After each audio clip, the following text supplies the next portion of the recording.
자, 두 번째 수업을 한번 시작해보자. 여러분 벌써부터 놀라고 있지?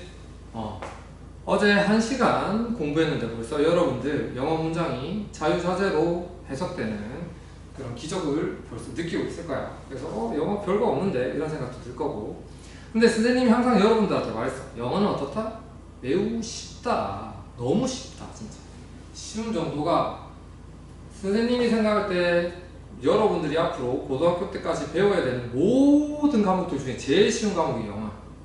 제일 어려운 과목은 당연히 수학이겠지.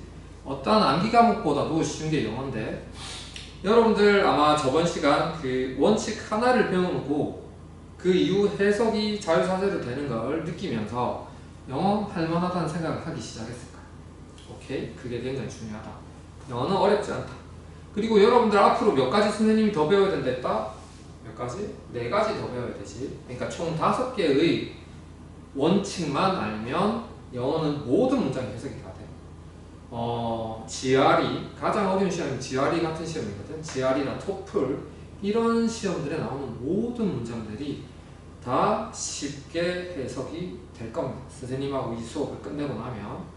자, 그 정도로 이게 쉽게 만들어졌는데, 그럼에도 불구하고 선생님이 오프라인 수업이 아닌 온라인으로 지금 이 동영상을 찍고 있는 이유는 다음 시간에 배울 두 번째 원칙 이전에 여러분들이 꼭 알아야 되는 내용이 있어서요. 그리고 이 내용이 오프라인으로만 전달하기에는 생각보다 많이 어렵고 또 내용의 깊이도 굉장히 깊어서 여러분이 한 번쯤 먼저 그 내용을 접하고 오지 않으면 오프라인에서 완전하게 이해가 되지 않을 거기 때문에 지금 이 영상을 찍고 있는 거야. 선생님 방금 영어는 엄청 쉽다고 했으면서 왜 지금 어렵다고 하세요? 라고 하는데 이건 어려운 게 맞아. 왜냐하면 오늘 배우게 될 내용이 사실 영어의 90%를 차지하고 있는 부분이라서 그만큼 깊이도 있겠지. 그리고 그만큼 헷갈리기도 하고. 자, 그래서 사실 오늘 이 내용만 정확하게 이야기하면 영어가 90%가 완성된다는 거야. 선생님 말해주는 5가지 원칙도 이거에 비하면 굉장히 얕은 부분이란 말이야. 엄청 5가지는 너무 쉽거든. 나머지 10%만 채우는 게 5가지 원칙일 뿐이란 말이야. 그래서 이 90%를 정확하게 만들기 위해서 오늘 이 영상을 찍고 있으니까 이 내용이 얼마나 중요한지를 여러분들이 알고 지금 이 영상을 봐줬으면 좋겠어. 알겠지? 그리고 또 하나 중요한 점은 이 내용이 왜 중요한지는 5가지 원칙만 알면 사실 영어 문장 해석은 쉽게 되거든? 그런데 그것보다 더 중요한 게 있잖아요, 여러분. 해석만 된다고 영어를 문법적이나 구조적으로 잘 이해하고 있다라고 할 수 있을까? 그건 또 다른 문제야. 여러분들이 해석만 잘하는 게 아니라 영어의 문법과 구조적인 이해를 완벽하게 하면서 이 해석을 하고 있다는 걸 완성시키기 위해서 오늘 내용이 엄청 중요하다라는 걸 일단 여러분들이 반드시 기억하면서 선생님이 지금부터 설명해 줄 개념을 잘 들었으면 좋겠어.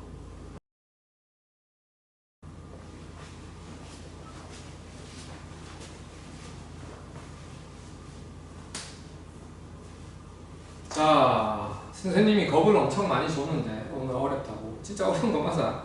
자, 그렇지만 오늘만 지나면 다시 너무 쉬워져. 앞으로 수업이 4가지 원칙도 배울 건데 그 4가지 원칙도 엄청 쉽거든. 오늘 하루만 고생하면 되니까 다 같이 집중해서 조금만 힘을 내자. 자, 오늘 여러분들한테 두 번째 원칙을 가르쳐 주기 전에 알려줄 내용은 바로 문장의 구성 성분과 품사에 대한 이야기. 이거 아마 한 번쯤 들어본 적은 있을 거야. 선생님 뭐 주어, 동사 이런 이야기도 들어봤을 거고, 명사, 형용사 이런 이야기도 막 들어봤을 거고, 이런 거 들어봤으면 명사절, 형용사절 이런 것도 있다던데 뭐 다양한 이야기들 들어봤을 거야. 근데 이게 뭔지 여러분들 정확하게 정의되어 있지도 구분되어 있지도, 그리고 이 둘 사이에 서로 관계가 있는데 이 둘 사이에 어떤 관계가 있는지도 제대로 한번 생각해 본 적이 없을 거예요. 그래서 학원에서 뭔가 선생님들이, 학교에서 선생님들이 계속해서 문법적 어떤 설명을 하는데 그게 정확하게 의미로 받아들여지지가 않을 거야. 근데 충분히 그럴 수 있어. 왜 그렇다? 생각보다 이게 제대로 생각 안 해보면 어렵거든. 근데 제대로 한 번만 생각해보면 사실 헷갈릴 게 없는 아주 간단한 내용인데 한 번도 그걸 펼쳐놓고 이렇게 대조하면서 둘 사이의 관계나 의미를 생각해보지 않아서 그런 거거든. 그래서 오늘 이 수업에서는, 이 영상에서는 그 둘의 관계와 의미를 좀 정확하게 여러분들한테 알려줄 예정이야. 오케이?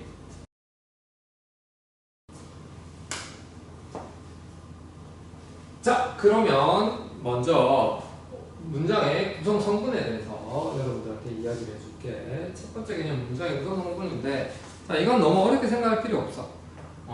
사람을 한번 비유로 들어볼게. 자, 사람이라는 존재가 이렇게 형태를 이루기 위해서는 뭐가 있어야 돼?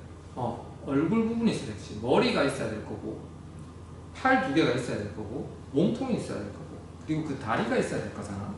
이런 인간을 이루고 있는 신체 기관이라고 하지. 신체 기관 각 부분들이 적절한 곳에 붙어 있을 때 인간의 모습이 갖추어지게 되잖아. 자, 문장도 똑같다는 거야. 영어 문장도 완벽한 하나의 문장이 되기 위해서는 그 문장을 이루고 있는 구성 성분이라고 하는 요소들이 적절한 위치에 정확하게 붙어 있어야 완벽한 하나의 문장이 되겠지. 인간의 머리, 팔이, 몸통이 이렇게 각 부분 요소가 정확하게 붙어 있어야 인간의 모습이 되는 것처럼 문장 역시 문장의 구성 성분이라는 각 요소들이 머리, 팔 같은 이런 요소들이 적절한 위치에 정확하게 붙어 있을 때, 연결되어 있을 때 하나의 완벽한 문장이 이루어져. 그래서 이런 완벽한 하나의 문장을 이루기 위해서 필요로 하는 구성 요소들을 우리는 문장의 구성 성분이라고. 여기까지 이해됐지? 자, 그리고 그 종류에는 뭐가 있냐면 머리, 몸통이라고 생각해. 머리, 몸통, 배, 가슴 이런 것처럼 이런 문장의 구성 성분, 영어 문장을 만드는 데 필요한 구성 성분은 제일 처음 여러분들이 많이 알고 있는 주어라는 녀석이 있고, 동사라는 녀석이 있고, 그리고 목적어라는 녀석이 있고, 보어라는 녀석이 있고, 마지막으로 부사라는 5가지 종류로 이루어져 있습니다. 그리고 이 5가지 문장의 구성 성분이 인간의 몸처럼 이렇게 적절하게 딱 구성이 되면 하나의 완벽한 문장이 만들어지는 거라고 생각합니다. 그래서 여러분들이 일단 문장은 그냥 일자, 통짜로 이렇게 만들어진 게 아니라 각 구성 성분, 요소들이 하나하나씩 어떻게 이런 식으로 연결, 주어, 동사, 목적어 이런 식으로 연결되어서 하나의 완벽한 문장을 이루고, 그 완벽한 문장을 이루는데 필요로 하는 각 요소들을 문장의 구성 성분이라 기억합니다. 자, 그러면 여러분들 여기서 한 단계 더 나아가면 여러분들 아마 영어 문법 공부할 때 1형식 문장, 2형식 문장 이런 것도 이제 배운 기억이 날 거야. 그거 배울 때 항상 여러분들한테 1형식은 주어 동사로 이루어져 있어요. 2형식은 주어 동사 보어로 이루어져 있어요. 3형식은 주어 동사 목적어로 이루어져 있어요. 라는 이런 형태의 공부를 한 적이 있을 건데 왜 그렇게 설명되었는지가 이제 조금 더 자세히 이해가 될 겁니다. 왜? 문장은 이런 구성 요소들이 모여서 하나의 완벽한 문장이 되기 때문에.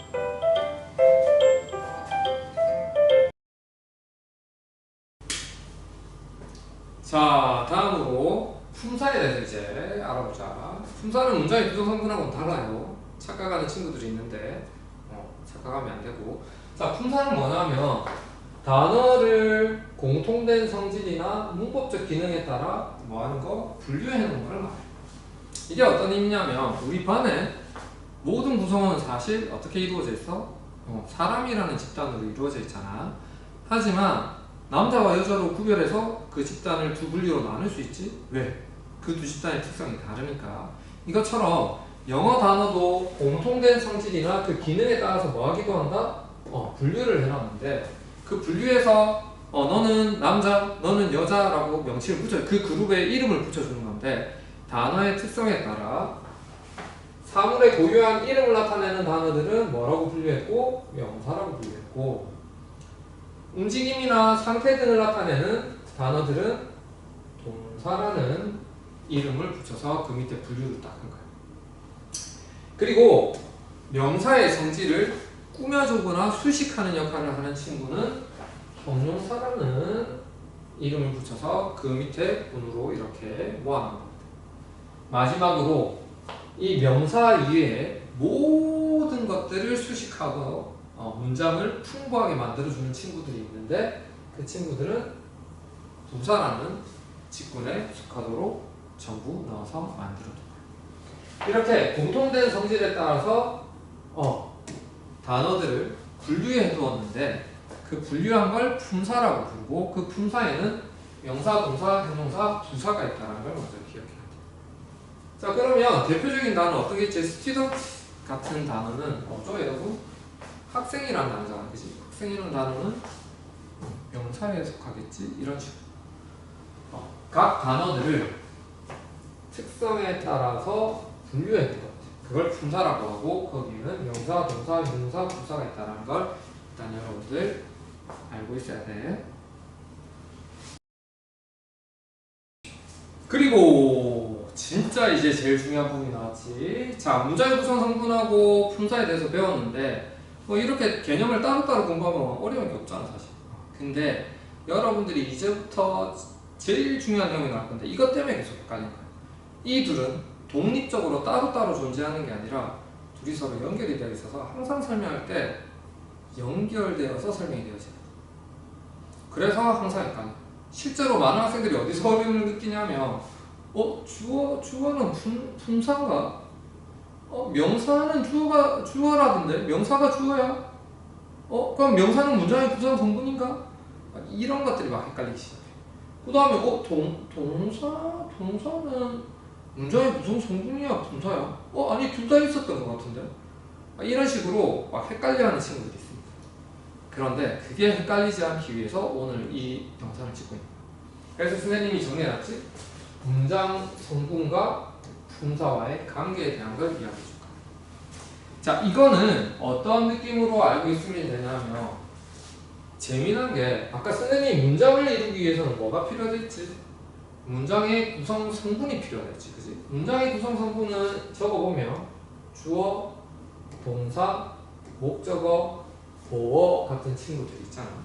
이런 문장의 구성 성분들이 이렇게 연결이 되어서 하나의 완벽한 문장이 되는데 재미있는 사실은 이 주어에 쓸 수 있는 단어가 정해져 있어. 아까 품사에서 단어의 성질이나 기능에 따라서 분류를 해둬야 했지? 그 분류에도 명사, 동사, 형용사, 부사가 있었는데 이 분류되어 있는 품사들은 각각의 역할이 있어서 문장의 구성 성분에 들어갈 수 있는 자리가 정해져 있다는 거예요. 예를 들면 명사 같은 경우에는 주어에는 쓸 수가 있어. 그래서 주어에는 명사를 쓸 수가 있거든. 명사인 단어들은 주어에 집어넣어도 된다는 거지. 그런데 명사는 동사 자리에는 들어갈 수가 있다 없다? 없어. 잘못해요. 반대로 동사 같은 경우에는 동사인 단어들은 주어 자리에는 들어갈 수 있을까? 들어갈 수 없어. 이 동사는 동사 자리에만 들어갈 수 있다. 그리고 목적어 같은 경우에는 이 네 종류 중에 역시 명사는 쓸 수 있거든. 근데 동사나 형용사는 이 자리에 쓸 수가 있다 없다? 없어. 여기도 마찬가지겠지. 주어 자리에 형용사를 쓸 수는 없어. 이렇게 문장의 구성 성분의 각 자리에 들어갈 수 있는 품사가 정해져 있다는 거야. 단어의 종류를 쓸 수 있는 단어 종류가 정해져 있다는 거야. 그래서 이 둘 사이의 관계를 문장의 구성 성분, 여기가 문장의 구성 성분이었잖아, 그지? 이 문장의 구성 성분과 뭐 품사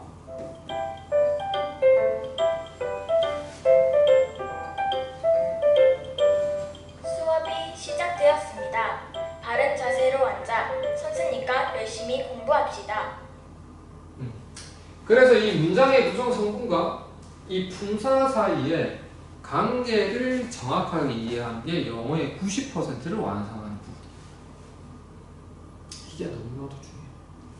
그래서 지금 이 영상을 미리 찍고 있는 거고, 내일 오프라인 수업으로 선생님하고 이제 여기에 대해서 실제로 구별도 해보고 한번 집어도 넣어보고 실제 경험을 프랙티스 활동을 통해서 더 정확하게 공부를 할 거지만, 일단 여러분들이 이 둘의 관계에 대한 거, 그리고 문장의 구성 성분과 품사가 뭔지에 대해서 정도는 미리 영상을 통해서 익히고 와야 내일 수업이 의미가 있고 좀 쉬워질 거라고 생각합니다.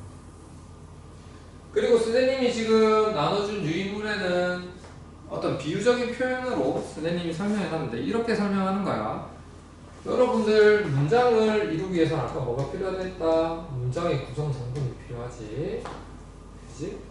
근데 이 문장의 구성 성분에 들어갈 수 있는 단어는 수만 가지죠. 그리고 만들어질 수 있는 문장의 형태도 너무나도 많겠지.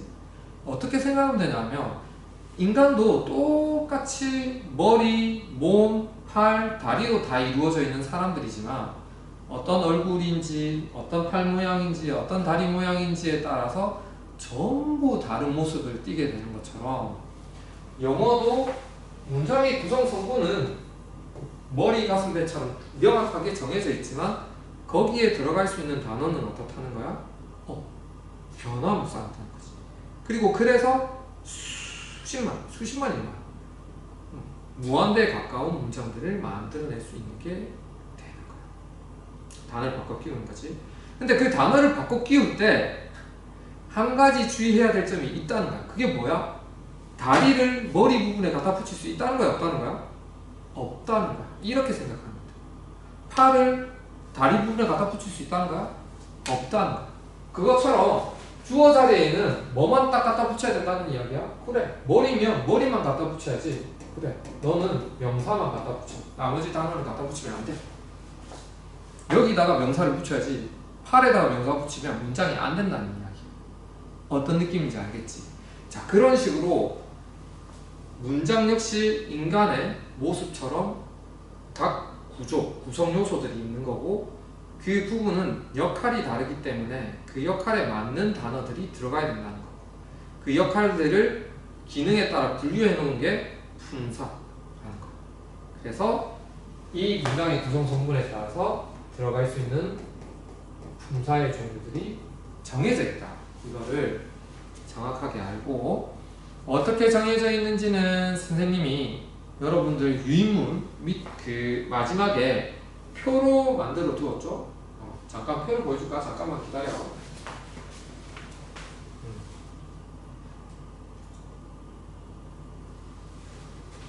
요렇게 표로 만들어 두었거든. 자, 요거를 내일 수업 때까지 외우고 가요. 주어 자리에는 뭐가 올 수 있다? 명사만 올 수 있어. 동사 자리에는 뭐만 올 수 있다? 동사만 올 수 있어. 그러면 아까 질문 이해되지? 동사는 문장의 구성 성분에서도 동사라고 부르고, 품사에서도 단어의 종류 중에서도 그냥 동사로 이름을 붙여놨지. 그 다음에 목적어에 해당하는 자리에는 오직 뭐만 올 수 있다? 명사만 올 수 있다는 말이지. 그리고 보어 자리에는 뭐가 올 수 있다? 명사랑 형용사만 올 수 있다는 말이지. 마지막으로 부사 자리에는 부사만이 올 수 있다는 걸 여러분들이 외워서 와야 한다는 거. 그러면 내일 수업이 엄청 쉬워지고, 갑자기 영어가 너무 쉬워요 이렇게 하다가 갑자기 선생님 왜 이래요 할 정도로 수직 점프하는 느낌의 난이도 상승이 있긴 한데, 요 부분을 좀 정확하게 이해하고, 이해가 잘 안 되면 선생님한테 물어보면 되고, 그지? 그리고 다음 시간에 이 영상만으로 대체하는 게 아니라 실제 프랙티스 활동을 통해서 더 정확하게 선생님이 개념을 잡아줄 거니까, 그렇게 잡고 그 다음을 배우게 되면 다시 어떻게 되냐면 이것만 뛰어넘으면 다시 이렇게 됩니다. 너무 쉬워요, 너무 쉬워요 선생님 이렇게 되니까 나머지 네 가지가 너무 쉬워지니까 꼭 이걸 외워서 내일 만날 수 있도록 합니다. 알겠죠? 이게 돼야 단순히 기계적으로 법칙에 따라서 해석하는 사람이 아니라 영어 문장을 정확하게 문법적 이해와 구조에 대한 문장 구조에 대한 이해를 완벽하게 하는 이해를 바탕으로 해석할 수 있는 학생이 될 수 있거든. 그래서 꼭 잘 외워야 된다. 알았죠? 여러분을 믿습니다. 외워야 돼. 그럼 내일 만나자. 안녕.